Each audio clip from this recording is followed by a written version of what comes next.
એટલો વિરહ થયો, એટલો વિરહ થયો, એટલો વિરહ થયો કે પાપ એ વિરહમાં બળી ગયા અને પુણ્ય એ વિરહમાં ચડી ગયા.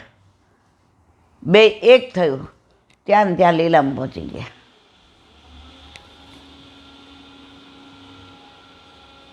લીલામાં ઠાકોરજીમાં મળી ગયા, કારણ કે એ સ્મરણ કોનું કરતા હતા? ઠાકોરજીનું, જવાયું નહીં. અને બીજા ગોપીજનો જે પહોંચી ગયા એ તો ઠાકોરજીના ચરણારવિંદને પ્રાપ્ત થયા. એટલે ઠાકોરજીએ બે જાતના ગોપીજનોનું મુક્તપણે મુક્ત કર્યા. હવે કાલે આગળ આવશે. આપણે મુક્ત થવું એટલે આ મુક્તિ નહીં, મોક્ષ નહીં, વધુમાં વધુ પ્રભુ સેવા.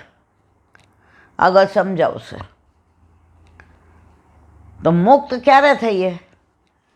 જ્યારે ઠાકોરજી ઈચ્છે ત્યારે. આવી રીતે મુક્ત આપણે નથી થવું. દયારામભાઈ કહે છે, અમે તો મુક્તિને માગીએ, માગીએ જન્મ જન્મ તારો વાસ. અમારે મુક્તિ જોઈતી જ નથી. જેને જોઈતી હોય એને દે. અમારે તો જન્મ જન્મ તારી સેવા જ જોઈએ છે. એક વાર્તામાં આવે છે કે વૈષ્ણવ કહે છે કે અમારો જન્મ અગર થાય, અમારા કર્મ એવા હોય તો અમને વૈષ્ણવના ઘરનું કૂતરું બનાવજે, કે અમને એ અધરામૃત ચાટવા મળે. તો મારા વાલા, કૂતરું બનવા એટલે તૈયાર છીએ કે અધરામૃત મળે. અને અત્યારે આપણે ઠાકોરજી પુષ્ટ નથી કરાવતા, કારણ કે અધરામૃતની કિંમત નથી ખબર.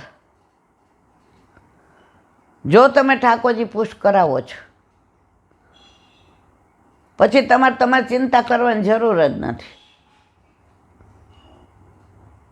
ઘણાને ઘણી તકલીફ હોય, ડગી જવાની તૈયારીમાં હોય, ત્યાં પ્રભુ એને સંભાળી લે. આજે આ 2 વાર ગયા આપણે દ્વારકાના બાજુ. હવે આપણા બેનની તબિયત જરાય સારી નથી રહેતી, બરાબર, પણ આપણને વિશ્વાસ કે આપણા ઠાકોર જે ભૂતલ પર રાખવા હશે ત્યાં સુધી દુનિયાની કોઈ તાકાત કશું નહીં કરી શકે. પણ જો આસરો છૂટી ગયો, વલ્લભ કે હવે મારા કામનો ના રહ્યો. બોલો વલ્લભાધીશ કી. શ્રી વલ્લભાધીશ કી. સુબોધનીજીનું પાન વલ્લભ કરાવે તો થાય, આને સ્પર્શ કરવો આપણા બસની વાત નથી. તસ્મિત તદા લબ્ધ રુચિ મહાનુમે પ્રિય સવસ્ય રખલિતા મતિર્મમ યયા હમે તત્વસદ સત્વસમાયયા પશ્યમયી બ્રહ્માણી કલ્પિતમ પરે. અર્થ, હે મહામુનિ, પ્રિય યશવાળા, ભગવાનમાં મને પ્રીતિ થઈ એટલે મારી બુદ્ધિ નિશ્ચલ થઈ ગઈ. કોણ કહે છે? નારદજી. કોને કહે છે? વ્યાસજી. તે ગતિથી હું જગતથી પરબ્રહ્મરૂપ છું. તેમાં સ્થૂળ સૂક્ષ્મ આ શરીર અથવા જગત ભગવાને પોતાની માયા વડે કલ્પેલું છે એમ મેં જોયું. સુબોધિનીજી. જેને જેમાં રુચિ થાય તેના અનુભવ માટે પ્રયત્ન કરે છે. એ વાત લોકમાં પ્રસિદ્ધ છે. એથી રુચિ થતાં નારદજીએ ભગવાનના અનુભવ માટે પ્રયત્ન કર્યો. અહીં નારદજીએ બ્રહ્મજ્ઞાન થાય એવો પ્રયત્ન કર્યો. તે રુચિનું ફળ બીજા સમયમાં થતું નથી, પણ શીઘ્ર થાય છે. તે બતાવવા તદપદ મૂક્યું છે. રુચિ થતાં જ ભગવાનનું ધ્યાન થવા લાગ્યું. લબ્ધ પદ મૂકી બતાવ્યું કે જેનાથી લાભ થાય એમાં રુચિ દ્રઢ થાય છે. એટલે કે ભગવાનમાં મારી અસ્ખલિત મતિ, અસ્ખલિત નિશ્ચલ બુદ્ધિ થઈ. રુચિ કારણ છે અને નિશ્ચલ મતિ કાર્ય છે. તે કાર્યકારણનો નિયમ બતાવવા માટે મહામુને સંબોધન કર્યું છે.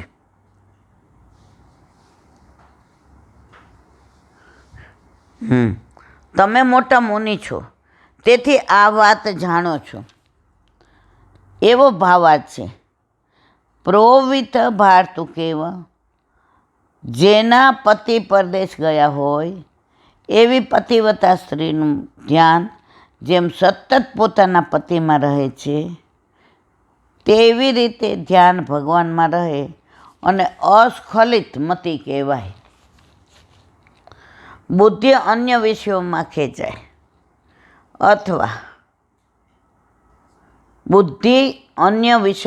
ખેંચાય અથવા ભગવાન વિશે સંદેહ થાય અને સ્ખલન થાય.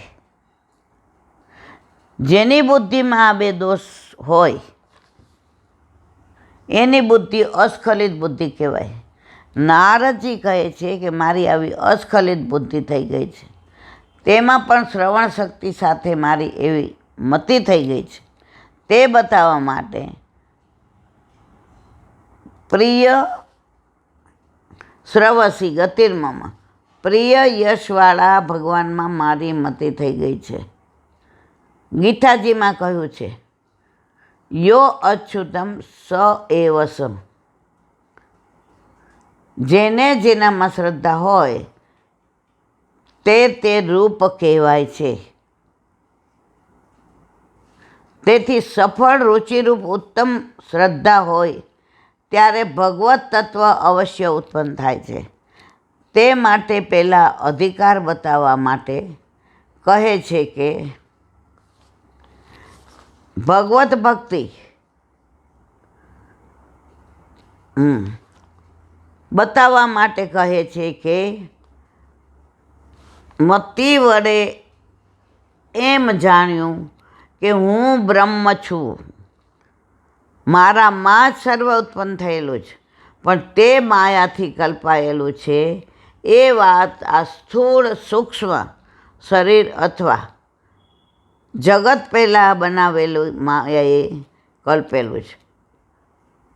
એને જેમ કેવળ પ્રતીતિ થાય છે તેમ આ જગતનું અધિકરણ પણ હું બ્રહ્મરૂપ છું એમ તેનું સાધન માયા છે એમ જાણ્યું. એટલે પ્રપંચની પૃથકતાથી બ્રહ્મ અને આત્માનો અનુભવ થયો. નારદજી કહે છે કે આ રીતે મને ભગવત ભાવ પ્રાપ્ત થયો. પછી ભગવાનની કથાનું નિરંતર શ્રવણ કરવાથી જ્ઞાન ભક્તિ પેદા થઈ અને તેથી ભગવાનમાં પરમ સ્નેહ થયો. આ થોડું અઘરું એટલે લાગ્યું કે આપણે લોકો સુબુદ્ધની જે વાંચતા નથી, એટલે અનુસંધાન આવે ત્યારે મૂંઝાઈ જાય છે. બાકી આ પ્રાચીન વૈષ્ણવો બધા 2 ધોરણ ભણેલા હોય, આ એક વસ્તુ સમજાવી શકે. પણ કાંઈ નહીં, આનંદ એ વાતનો છે કે આપણે સુબોધનીજી શરૂ કર્યા તો આવું 5-10% સિવાય લગભગ બધું જ વલ્લભ આપણને શીખવાડે છે અને સમજાવે છે. એટલે આપણે વારંવાર વલ્લભના ઋણી છીએ. બોલો વલ્લભાધીશ કી. શ્રીમદ ભાગવત. અને ગુરુદેવને દંડવત પ્રણામ કરું છું. चंद्र सरोवर पे सूरदास जी के द्वार पे मेरा दंडवत प्रणाम. सुरभि कुंड पे परमानंदास जी के द्वार पे मेरा दंडवत प्रणाम. जमुनावता पे संकर्षण कुंड पे कुंभन दास जी के द्वार पे मेरा दंडवत प्रणाम. बिच्छू कुंड पे कृष्णदास जी के द्वार पे मेरा दंडवत प्रणाम. कदम खंडी पे गोविंद स्वामी के द्वार पे मेरा दंडवत प्रणाम. अप्सरा कुंड पे चित्त स्वामी के द्वार पे मेरा दंडवत प्रणाम. मानसी गंगा पे नंददास जी के द्वार पे मेरा दंडवत प्रणाम. रुद्र कुंड पे चंद्रबुद्धास जी के द्वार पे मेरा दंडवत प्रणाम। વ્રજ વિલાસ વ્રજની ગોપિકાઓને મારા દંડવત પ્રણામ. હે વલ્લભ, સવારથી અત્યાર સુધી સેવા સ્મરણ સત્સંગ જે પણ તે કરાવ્યું તે તારા ચરણારવિંદમાં સમર્પણ કરું. અપરાધ હોય તો ક્ષમા કરજો. બોલો વલ્લભાધીશ કી જય. દ્રઢયેના ચરણ કેરો ભરોસો, દ્રઢયેના ચરણ કેરો. શ્રી વલ્લભ નખ ચંદ્ર છટા બિન સબ જુગમાય અંધેરો ભરોસો, દ્રઢયેના ચરણ કેરો. સાધન और नहीं आकली में जासो होय निवेरो. सूर्य का कहे द्विविध आदरो बिना मोल को ચેરો ભરોસો, ના ચરણ દ્રઢયેના ચરણ દ્રઢયેના ચરણ કેરો. શ્રી વલ્લભાધીશ કી જય. આજનું આ સત્સંગ મારા વલ્લભના ચરણારવિંદમાં સમર્પણ કરું છું. ભૂલ અપરાધ થઈ હોય તો ક્ષમા કરજો. આ મારા વલ્લભની વાણી અને ભૂલો એ મારે. બોલો વલ્લભાધીશ. બધાય વૈષ્ણવને જાજા કરીને જય શ્રી કૃષ્ણ.